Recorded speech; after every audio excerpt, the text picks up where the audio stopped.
Hello, everyone, and welcome to People of Interest. I am your host, Miguel Guanipa. People of Interest is a show based on stories from people like me and you. Today, I have a very special guest. He's a new friend. I love making new friends. Very smart guy and a very interesting guy, actually. But we'll get to know more about it as we talk with him. His name is Roy Podell. Roy, did I say that right? Perfect. Okay, thanks a lot for coming, Roy. My pleasure. So we were just talking about your day. You had a couple of kind of little tough things that are happening right now. Your dog and your knee are like Yeah, some yeah, developments in there. And that's correct. I Yeah.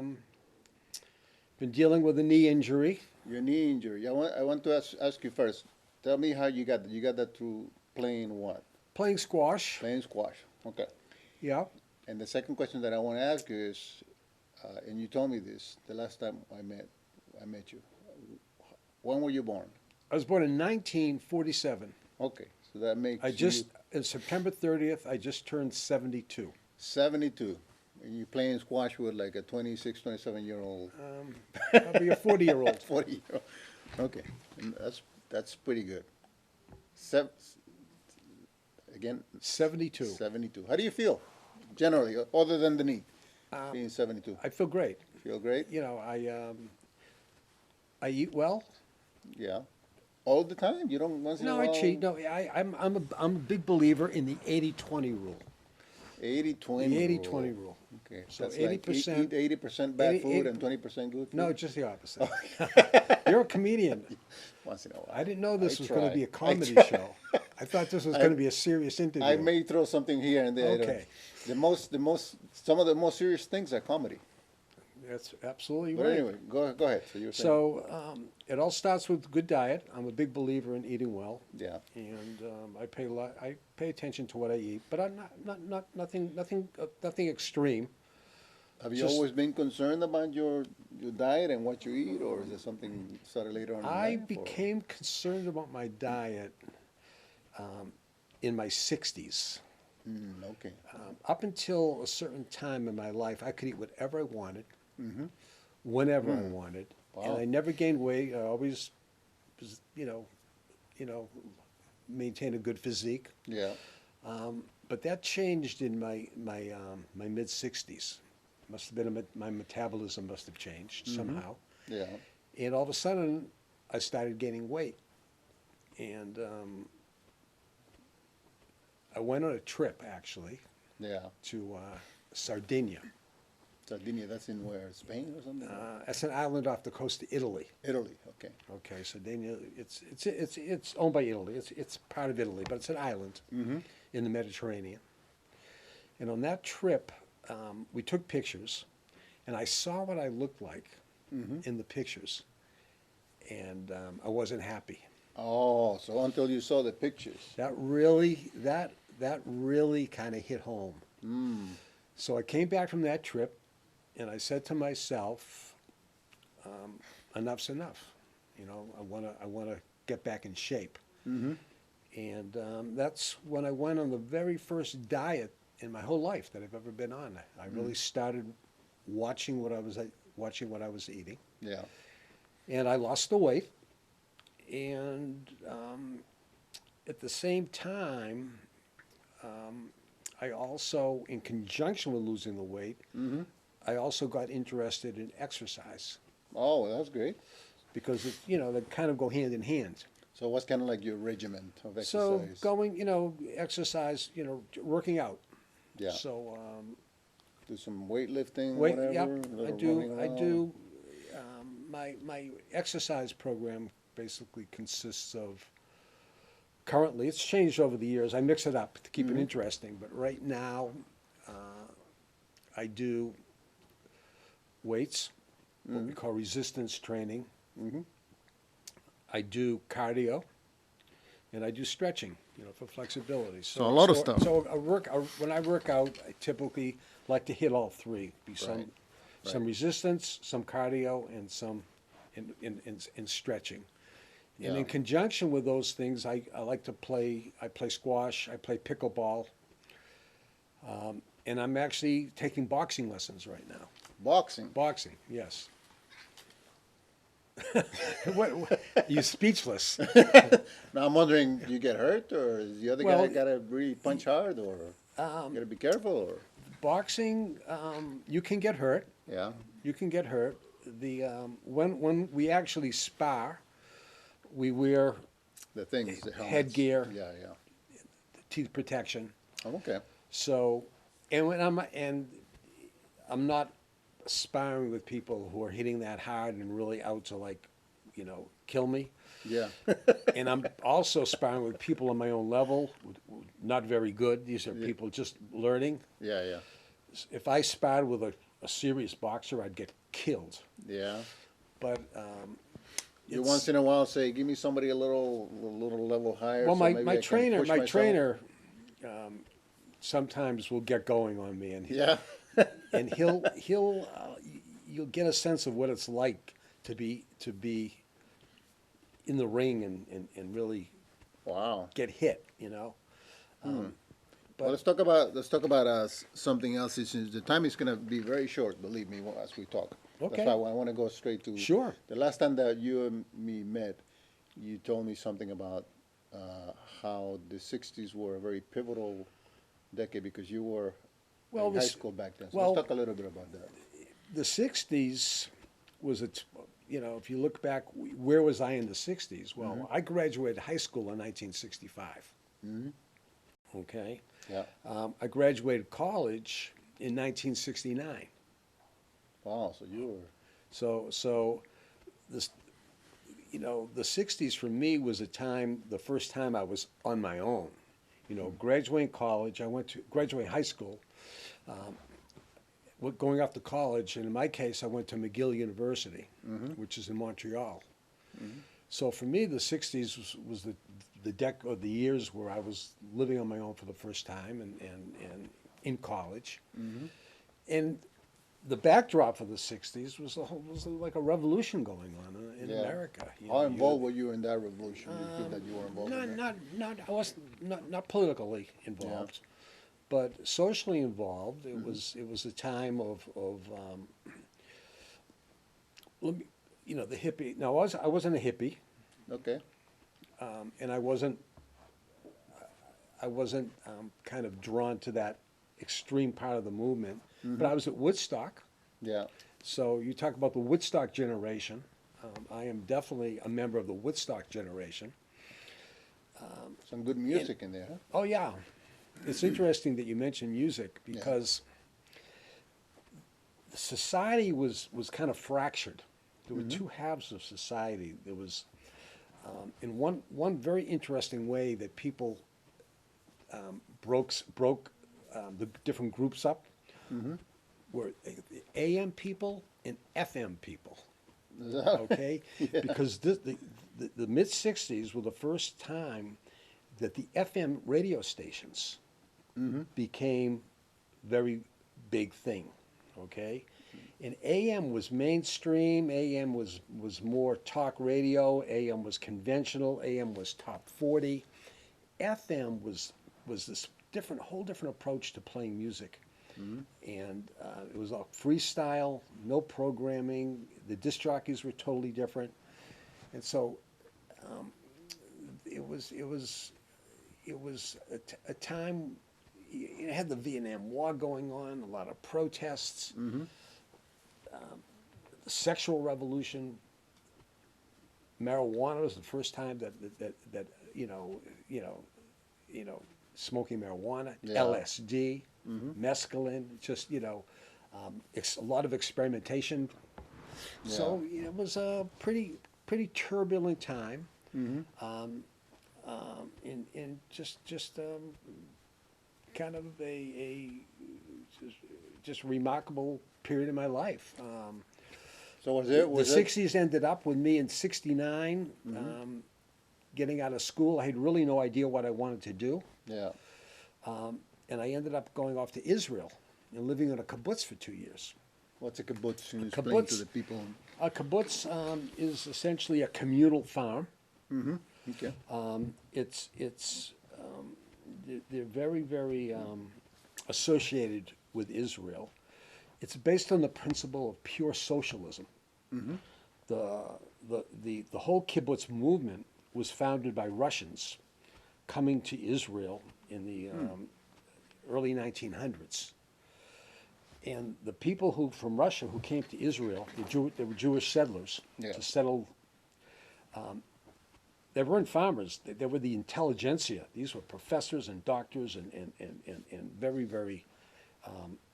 very intelligent, forward-thinking people that wanted to establish a pure socialist society. And they established these kibbutzim, which is the plural of kibbutz. And the kibbutz that I was on was in the Negev, which is the southern part of Israel, in the middle of the desert, middle of nowhere. We were about an hour from the closest town. And a couple hundred people, very small group. How did you end up there? Did you just look it up in the Yellow Pages or something? Yeah, or no, How did that happen? I just, wanted to the idea was to go and do something for 6 months, just do something different. Like you're out of college and you're Yeah, like, I gotta do exactly. something A else. lot of people go to Europe, and Yeah, they'll do, yeah. I said I'll go to Israel for 6 months. I'll work on a kibbutz, Right. because the kibbutz movement attracts a lot of volunteers Mm-hmm. to come, and they spend 3 months, 6 months, 6 weeks, whatever. Yeah. I ended up spending 2 years there, which is Right. very, very unusual. Wow. So it was and- not an unpleasant experience. What was that? It was not an unpleasant No, it's just experience then. very, very interesting. Now, I'll tell you something about this kibbutz. Yeah. Are you familiar with the name Golda Meir? Golda Meir? Yeah. I'm familiar with it. Golda Meir was in the 60s. She was the prime minister of Israel, Yes. Yeah. okay? And on the kibbutz where I lived, Golda Meir's daughter lived in that kibbutz. Wow. And Golda Meir's daughter had a daughter. So then Golda Meir's granddaughter lived in the kibbutz. Her name was Naomi, and we were friendly. She was a couple years younger than me, but we were basically the same age. And Naomi took me to Jerusalem to meet Golda Meir. And I was sitting at a table just like this, sitting around a table with Golda Meir in her prime minister's home, very nice home, nothing like a White House, but Yeah. Nice home. And she was peeling potatoes. It was like a little Jewish grandmother, And just she asked me questions, and we'd just talk, and I spent maybe half an hour, 45 minutes, just chatting with Golda Meir. It was quite the experience. It's one of my more memorable moments. Is she Another, part- actually, thinking back in Israel, there was another very memorable moment. I know I'm Jewish, but I decided that I wanted to go to Bethlehem on Christmas Eve for midnight mass. That dangerous? Right. No, no. And there was people actually walk from Jerusalem to Bethlehem. Yeah. So they do like a pilgrimage. So I did that. Ended up in Bethlehem. Went to midnight mass at the Church of the Nativity. And I remember there was a full moon that night, and I remember after the mass was over, it was like late, going into like a farmer's backyard, sleeping under an olive tree. And just kind of like there was a big full moon. That's all I remember. And I said, I just couldn't imagine, like here I am in Bethlehem on Christmas Eve, sleeping outside under an olive tree. It was like It just feels one like of you those. had a somewhat of a spiritual kind of Yeah, a exactly. It was sense to just one of these kind of like, just really just relishing in the moment, yeah. This is how so this will be a good story to tell one day. Yeah. Well, you just told it. Is there more? Yeah, no, I mean that's it, simple as that. But just these isolated incidences that you remember. Well, let's think about what you just said, because that's the one thing I kind of sense from you, from the little that I know you, but I sense this strong part of you that sees it as very important to live in the moment. Am I correct? Or? The living in the moment, but I can expand on that. Yes. It's more one of my core beliefs, really that really keeps me motivated, is the idea you're either growing or you're dying. You're either learning or you're going backwards. So I'm constantly on the lookout for new adventures, learning new things, trying new things. I have a very, I would say, adventurous spirit when it comes to that. It can be foods, it can be travel, it can be just all of a sudden deciding I want to be a boxer and taking boxing lessons. Before I came here today, I came from a drum lesson. I'm learning how to play the drums right now. I had a chat with my wife. We were just chatting about some different things. And I don't know how it came up exactly, but she asked me, is there anything you regret? Do you have any really regrets? She asked you that today? No. Okay. No, I'm just, and Yeah. I said, the only regret I have is that I never learned how to play the drums. I wanted to play the drums when I was a young boy, but my mother wouldn't let me. She didn't want drums in the house, me hitting the drums. Oh, okay. So she said, you're going to have clarinet lessons, right? Which is okay. Yeah, well, that lasted about a week, Yeah. because I was really into music. I still am. I'm very, very, very, very infatuated with music. And at that time was Elvis Presley and rock and roll. Wow. And the clarinet was not a big thing in a rock and roll band, Yeah. So that didn't last. So my birthday rolls around, and my wife gets me drum lessons, Oh, that's very nice. because she didn't want me to go through life with this. That's really great. So she asked you, what do you regret? She And said- you told her, and she said, okay. And she surprised me. I mean, Yeah. I didn't know she was going to be drum lessons. So she signed me up for 3 lessons, Sudbury School of Music. Yeah. I bought a set of drums, and it's fun. And what I do is I put music on, Yeah. and I sit down, and it's a way of just letting out my frustration. I'm not a good drummer at all. Well, I mean, there's a but technique but to it. so- but it's just but I just like trying new things. Yeah. A couple weeks ago, I went to a class to learn how to make pasta in Somerville, a place called Dave's Pasta. Pasta. Pasta. But you don't want to become an expert. No, you just want to just try. so and I see bought how the it I bought the goes. machine, and Yeah. every Wednesday now. Wednesday's our pasta night. I cook pasta on Wednesdays. All right. you You know, make trying the to get pasta good and at you it. cook it. What? You make the pasta and And you cook I cook every night. I'm the cook in the house. it. Oh, so I have to remember I that. cook. I cook. I owned a restaurant for a couple of years. I'll have to remember that when you invite us over Yeah, for dinner. for sure, for sure. You owned a restaurant? Yeah. Where was that? I owned a restaurant in Kenmore Square. It was called Street Food. Yeah. Kenmore Square. Kenmore Square. I love Kenmore Square. Whatever, Yeah. go ahead. Yeah, it was called Street Food. This is quite a while ago. This is way before street food. Anywhere near the Circo sign? Is it around that area around there? Or farther It down? was or 2 blocks. Commonwealth Avenue? Yeah, it was around Com Ave. Yeah. Anyway, sorry.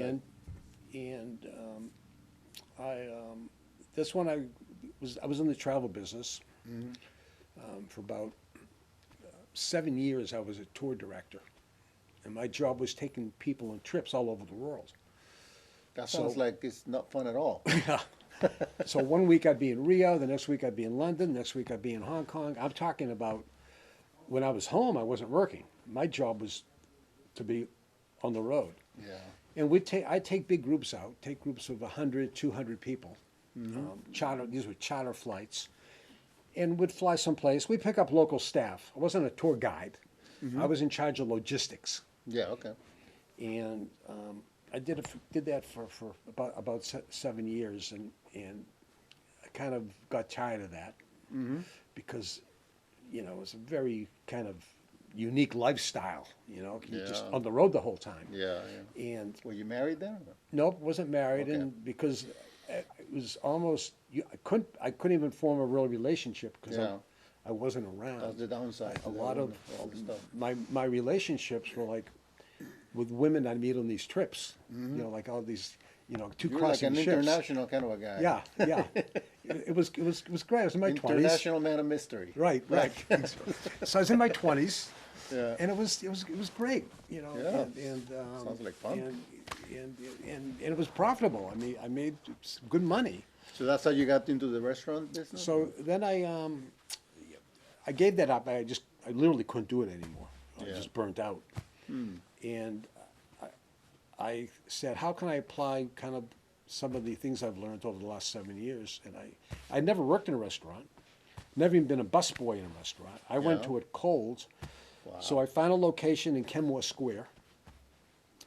It was a beauty salon that was closing.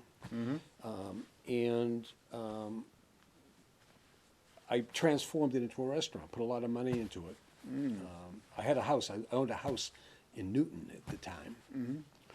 And I sold the house, took the money I made from the sale of the house, and started the restaurant. Had that for 2 years. And you weren't married at this point? did you? No, Okay. no, Yeah. no, not Okay. married. So you had that and- for 2 years? And then I got very tired of that because it was very exciting and very creative starting it. Yeah. The building of it, the design was a very funky restaurant. It was really a cool restaurant. And but after 2 years, this day to day, very tedious, very tedious, and I just was really bored, bored. So Wow. I sold the restaurant and got back into the travel business, but now as an inside operations person. Okay. You know, not traveling. Yeah, yeah, yeah. And you know, stayed in the travel business for a number of years. Eventually left and opened my own company, Travel company? doing corporate incentive programs, which is a very specialized type of travel. The corporations use to recognize and reward their salespeople, or take their top customers away. And I've been doing that ever since. I mean, you know, I've been in the incentive business now. Wow. I've had 3 different companies that I've started and sold. Right now, I'm kind of semi-retired. I still work. I say semi-retired because I only work 40 hours a week. Yeah. That's semi-retired because Yeah. as opposed to working Only 40?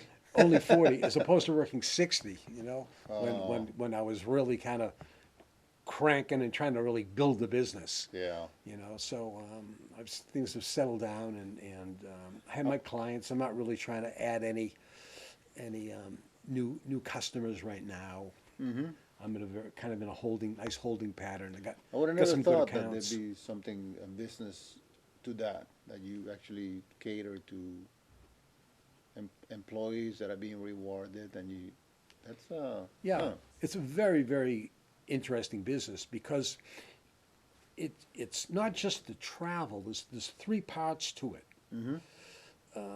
When I take on a new project, a new client, most of my projects right now actually are customer focused, where companies are using this as a marketing tool to grow their business. So let's say Miguel owns a business, okay, and you have customers. And you'll go to a customer and say, last year, Mr. Customer, you bought $100,000 worth of my product. Yeah. Well, this year, if you buy $150,000, we're going to send you to Hawaii. Oh, okay. Okay, so that's the concept. Simple as Yeah. that. Is that you give the customer a goal, Yeah. he makes the goal, he gets the reward. Incentive. Yeah. It's an incentive program. Huh. So there's 3 parts, though. You have to come up with the program. You have to design the program. Yeah. You have to pick what the rewards are going to be. And then you have to come up with a promotion campaign.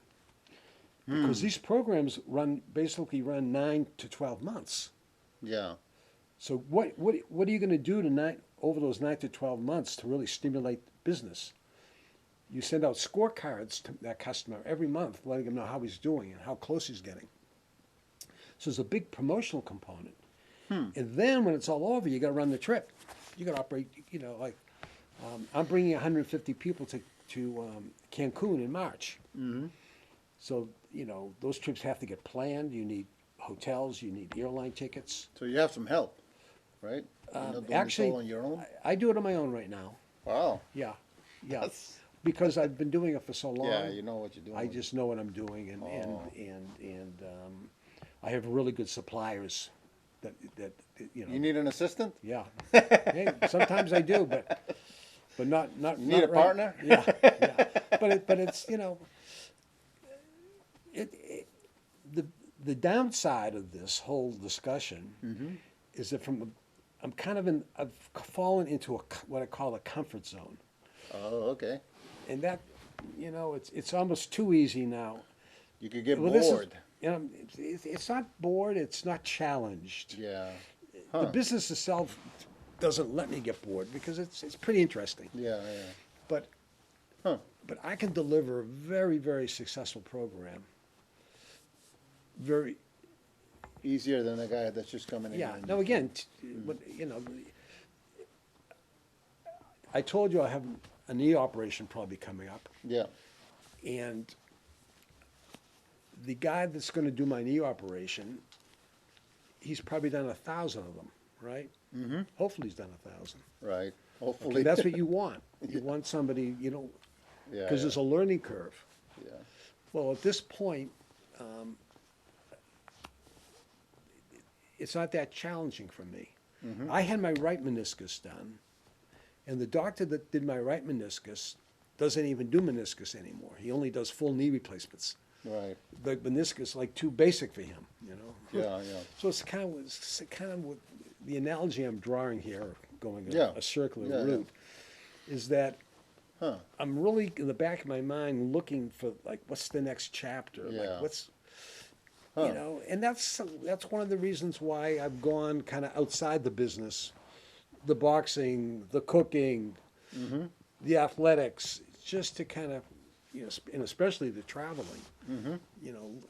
to kind of get me outside that comfort zone, But I feel like there's another chapter building right now Yeah. where there's something else. There's another chapter, and it probably is going to have to do with living outside the country.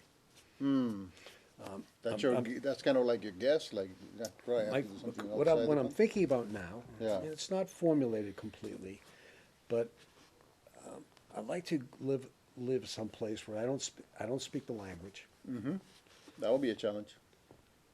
and you're just forced to kind of live in a different culture, and not visit for a week or 10 days. Yeah, stay You know, for I a was in while. Turkey for example, I was in Turkey in September Yeah. for a week. Very different culture, Yeah. but it's a week. Yeah. And you're in a hotel. You're not living like you're not living. Yeah. Yeah. You kind of You're not roughing it. you're seeing it from the outside. Yeah. So you'll and I go out of my way to get local experiences. Yeah. Just even getting a shave in Turkey is an experience. Going to the barber and having him shave you. It's Yeah. or going to the local. You know what hammam is? It's a steam bath, essentially. Yeah, yeah, But okay. it's a whole ritual. That, it's not like going to a health club here and going to a steam room. It's a ritualized experience. But this will also be. We're also talking about comfortable experiences. Yeah. Oh, these are yeah. So you- But I'm saying living. Now, if I was to move to Turkey Yeah. and live there, it'd be extremely How challenging. does Gila feel about that? Well, that's the rub. Gil is fine with it. Oh, okay. It's the problem is the dog. Oh, the dog. The Don't dogs. Forget about the dog. Yeah, Right. yeah. Because we don't have children, Yeah. so The dog. the dog is the child. Yeah. Okay. So- yeah. so- yeah. So Uh-huh. so that's something we have to work into the plan. Yeah.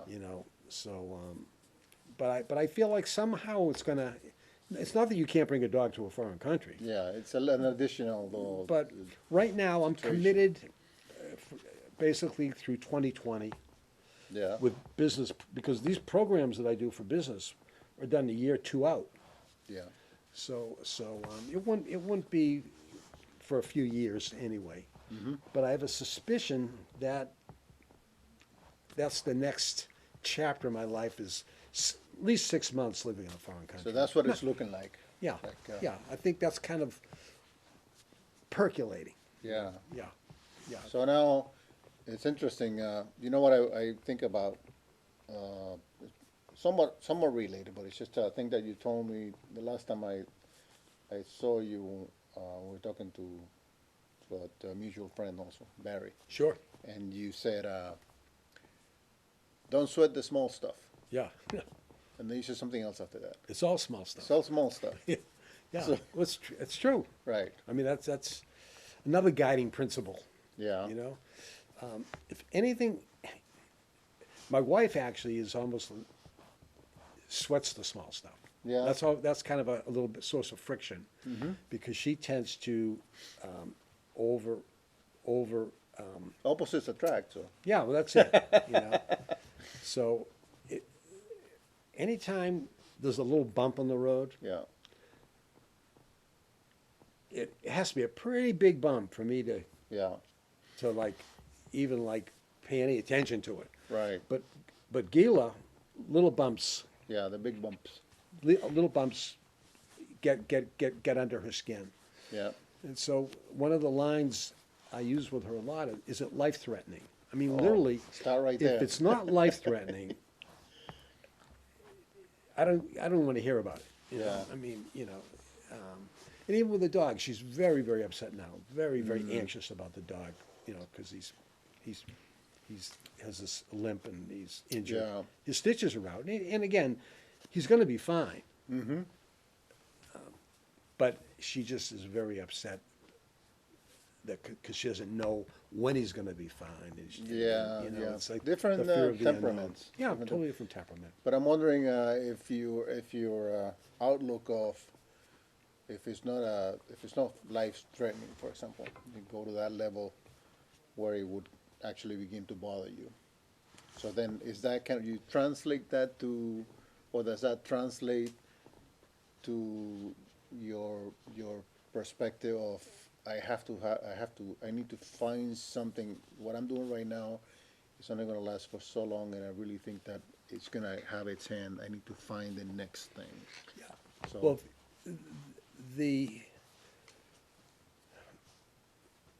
if looking at my life, there's been very distinct chapters in my life. Okay.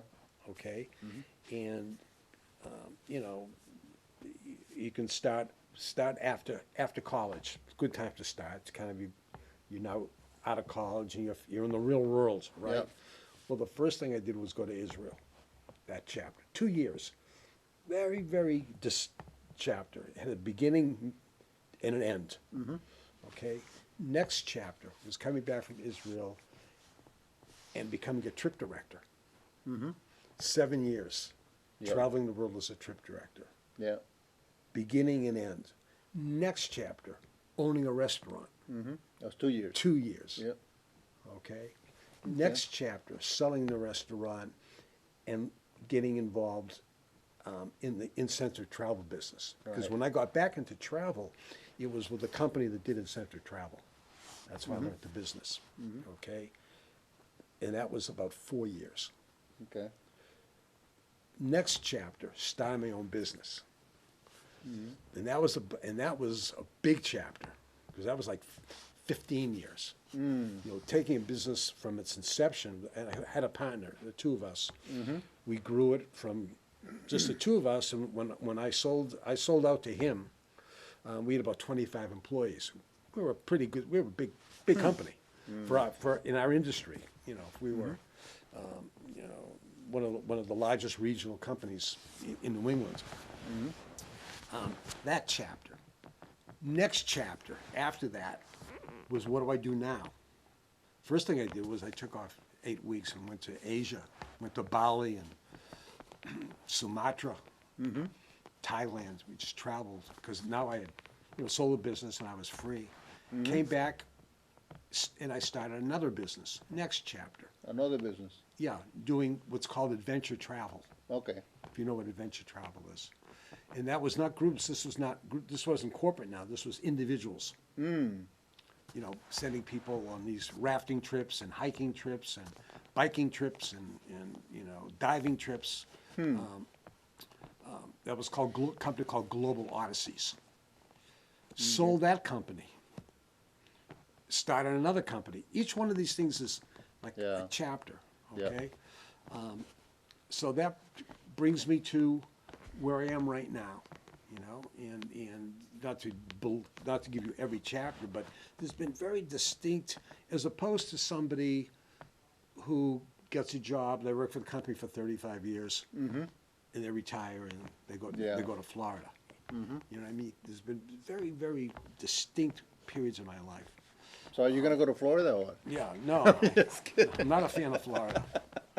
But, so I see what You gonna I'm, get what the I'm, white what I'm shoes? getting at is I just see the next chapter for me, I have a suspicion it's going to be Yeah.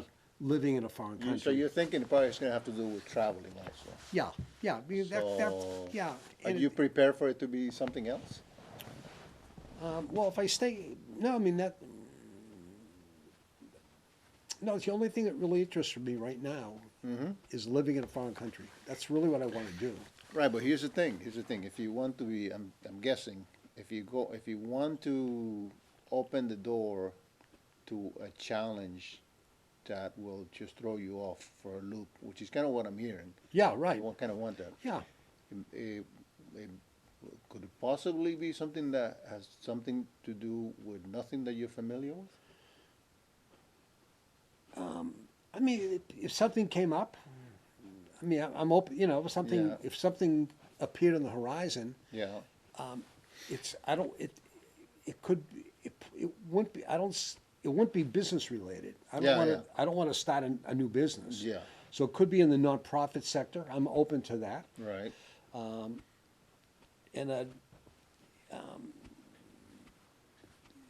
so you know something.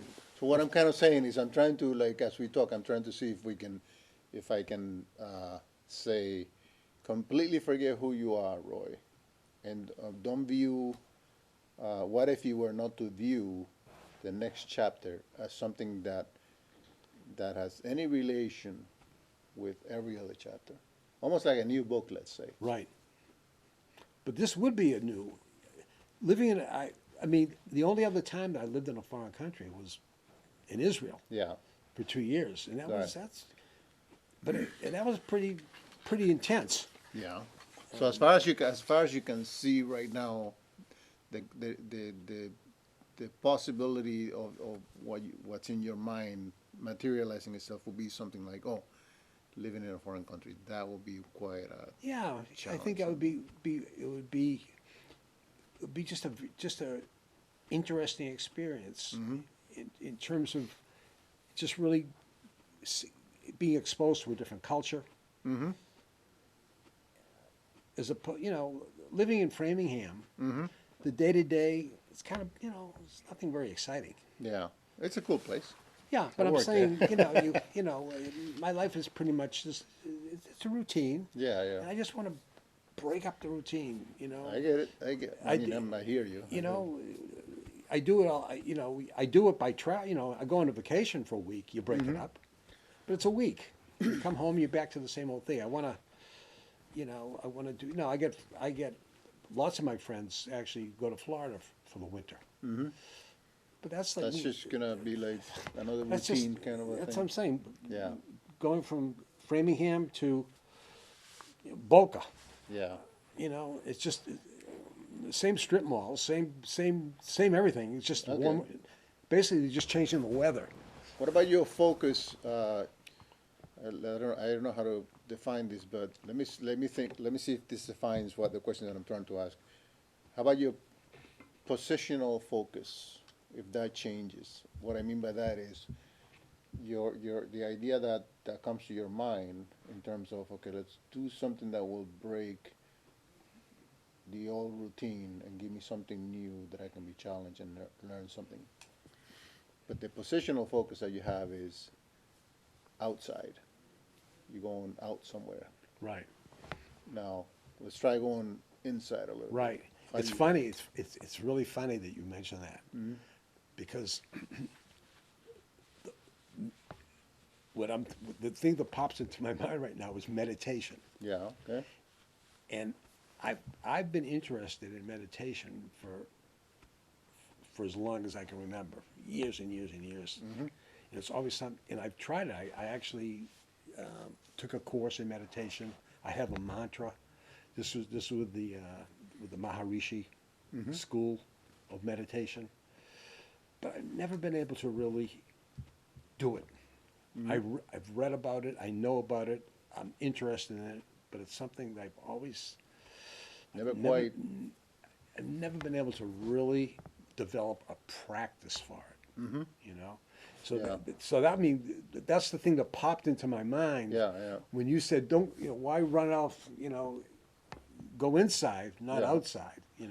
have you ever seen Lord of the Rings? Do you meditate?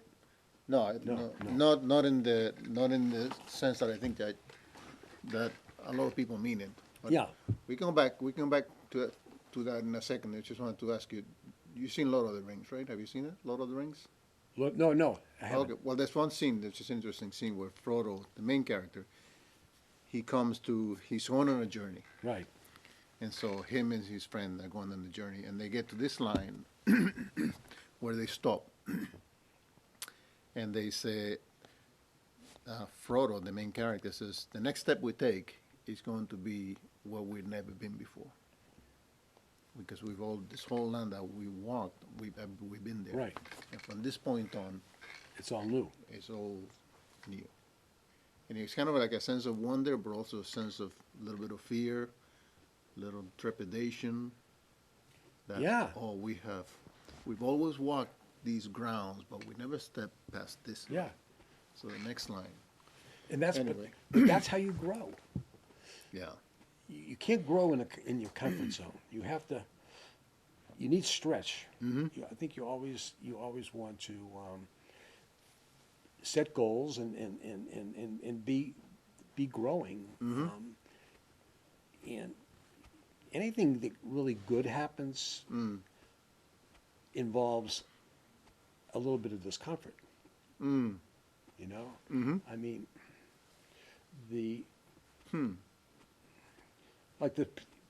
I lift weights, okay, and I work out hard. It's only when you're getting your body into that place where it's uncomfortable that you're getting any kind of benefit. I'm a big believer in the sauna. I've read a lot about the sauna. It's extremely. I take There's a sauna. really toxins I and stuff. I do 30 minutes every other day in the sauna. The last 5 minutes are really tough. yeah, Yeah, typically. That's where you're getting all the benefit. You're not Yeah. getting benefit. I see Okay, people come really. into the sauna for 10 minutes and leave. It's like zero benefit, zero. Don't even bother unless you're coming in to maybe do some stretching. But you have to get to a point where there's some discomfort, and that's where That's the good. growth It's a comes. great segue to what I wanted to ask you, and also I won't leave your question unanswered that you asked me. You asked Okay. me if I did meditation, and I didn't explain fully. I do. When I wake up in the morning, I spend time with the Word of God. I read a little bit of it, or sometimes I don't read it. Sometimes I just ponder maybe something that I thought, like for example, the book of Proverbs, which is a book in your Bible. Sure. It's wonderful things in it that I meditate on occasion, and I think about that, and also try to think about, or meditate in that sense, on what the character of God would be like.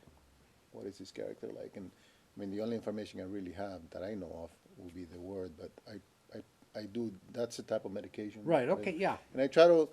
When I think of medication, medication. Yeah, yeah. when I think of meditation, and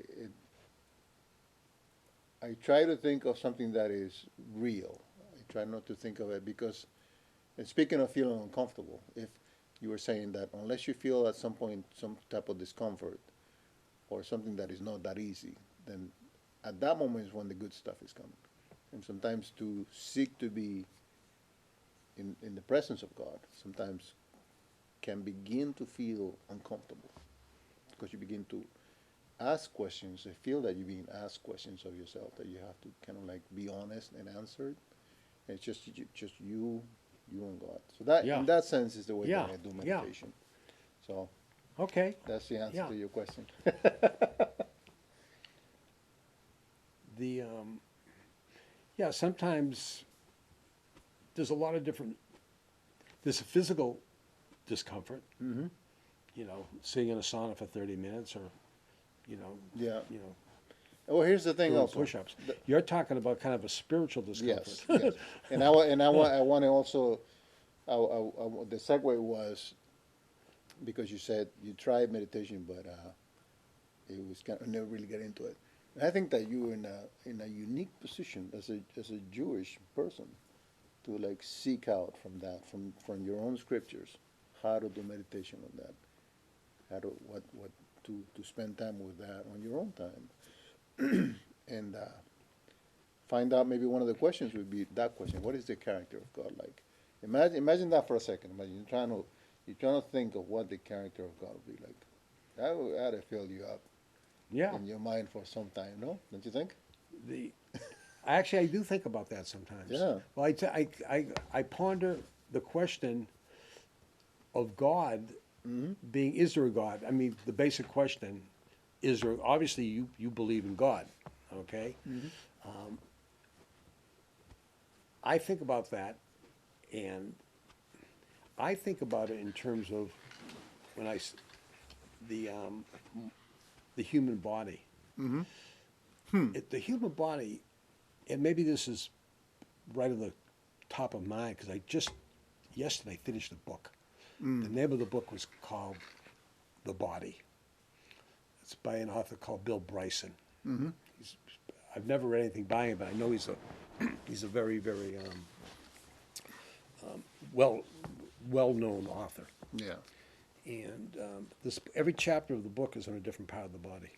The body is like, and they talk about, it's so complicated and so unbelievable that it makes you believe in God. it's a good argument. Really, because you can't believe it happening through natural selection. I mean, it's almost like how does this whole thing come together? You know, and It's fascinating. it's just unbelievable. You Yeah. know, the human body, and then you look at nature. I'm a beekeeper. Another one of my hobbies. I didn't know about that. There you go. No, you ask if you're a beekeeper, again, it makes you believe in God because you see the society, you see the bees and the society and the complex. They're so complex. It's another book I read actually last week on how animals navigate. These Animals? Animals navigating. You know, these you know, how a monarch butterfly Oh, will fly from Canada to Mexico and land in the same tree that they were in the year before. The same tree. Even my bees in my backyard, they'll fly 3-4 miles really? and they come back. I have 3 hives that come back to their hive. You know, just think about that. It's crazy. Just think about that. I know. You know? That's one thing that's part of, sometimes that is part of the whole meditation process. Yeah, I mean, it's so unbelievable that it just can't happen by chance. It has to be kind of divine intervention in these things, you know, somewhere along the line, you know. So that's kind of where I kind of like get thinking about about God, just looking at the world around me and just the complexity and the. So you like to do a lot of reading too? Yeah, I do audiobooks actually. Oh, okay. I haven't read a book in I 2 can't years. do audiobooks. Yeah. I gotta read it. Yeah, It I know. doesn't I stay. know. They're not for everybody. Yeah. But I really enjoy audiobooks. Hmm. And yeah, I do. I one a week. I listen to a lot of podcasts. I'm a big on podcasts as well. So I just thought I'd give you those 2 cents. So because if you were like you're telling me that because you were saying I tried it, but I just never got really into it. And I think I'm Yeah, just what I'm talking, encouraging you and again, to- I'm talking more of the traditional Yeah. definition of meditation, where you basically just go into you shut everything down and just focus on your breath, focus on a mantra, try to clear your mind, and just. You know what we haven't even talked about? We haven't even talked about your family at all. My family. Yeah, but hold on a Okay. second before we talk about that. If we get to it, I was thinking the other day. Tell me what if this conjures up anything in your mind as I tell you, because I had to stay at my daughter's house for a couple of days. I just became a grandfather for the third time. You So did? Yeah, so I Okay. had to stay at my Right. daughter's house, and it occurred to me that people arrange their homes according to themselves, to who they are, what they do, what their habits are. Sure. Isn't that interesting? Yeah. Like I'm looking like, where's the sugar around here? I gotta put sugar in my coffee. Yeah. And I call her up and she says, oh, it's on such and such. I said, where's the toaster? I usually keep my toaster out. She says, no, they put it in a cabinet. You take it out, you turn it on, turn it off, and put it back in the cabinet. You know, just a Yeah. weird thought. Yeah. That doesn't spark anything in your head, huh? Well, our house, we live in a little ranch house in Framingham that we completely transformed. When we bought it, we had just gotten married, and we were renting a house, and we were looking for a house to buy. This time I was just starting my business and no money, like literally no money, and we were looking for what we call a starter house, your first house. And the idea is that eventually you're going to move, and maybe Yeah. even move multiple times. Like, how long have you been living in your house? Oh, maybe about 8, 9 years. And it was your first house, second house, third It's house? the second house. Second house, Yeah. okay. Well, we've been in this is the only house we ever. Yeah, So what we did, instead of moving, we just transformed the house. transformed it. Ah, We took down walls, we raised ceilings, we built a deck. it's like a new house. Every Yeah, time you change. so our house, we call it a trophy house because it's completely, the money we put into the house, we'll never get our money back because of the neighborhood and the type of homes in the neighborhood. So it was all just a labor of love. We weren't thinking about anything other than making this house work for us, like building our perfect home. We had 1.5 baths. We took out the half bath, made a bigger bedroom and a walk-in closet. I mean, we literally made the house work for us. So you make it, yeah. You do we all do the same thing, I guess. We do frame Yeah. our homes and probably our world around us the same way. But we're running out of time. Come on. Yes. We're just getting going. I know. Yeah. I know. We haven't even talked about we haven't.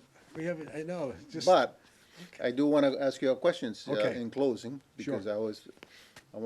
we had a great talk conversation with you. Good, I want I'm glad. to ask you. Someday maybe somebody will stumble upon this show out there. Who knows who? Yeah, right. And You put it in a time capsule, put it in a time capsule. 100 years. They And open it up and there it is. someday it'll be all out there. But even 100 years, somebody will find it. Yeah. But when that person finds it, what do you want to tell them? Or those people find it?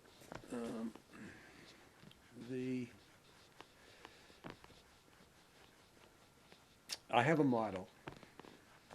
It's on the, and I've had this for many, many, many years. It goes back into at least 50 years. I came up with this. Never let the destination interfere with the trip. Never let the destination interfere with the trip. Never let the destination interfere with the trip. Huh?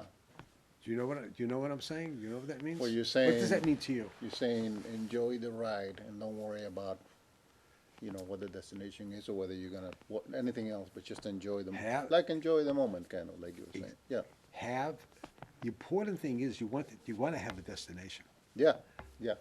The key thing is have the destination, Right. but understand that it's getting there Yeah.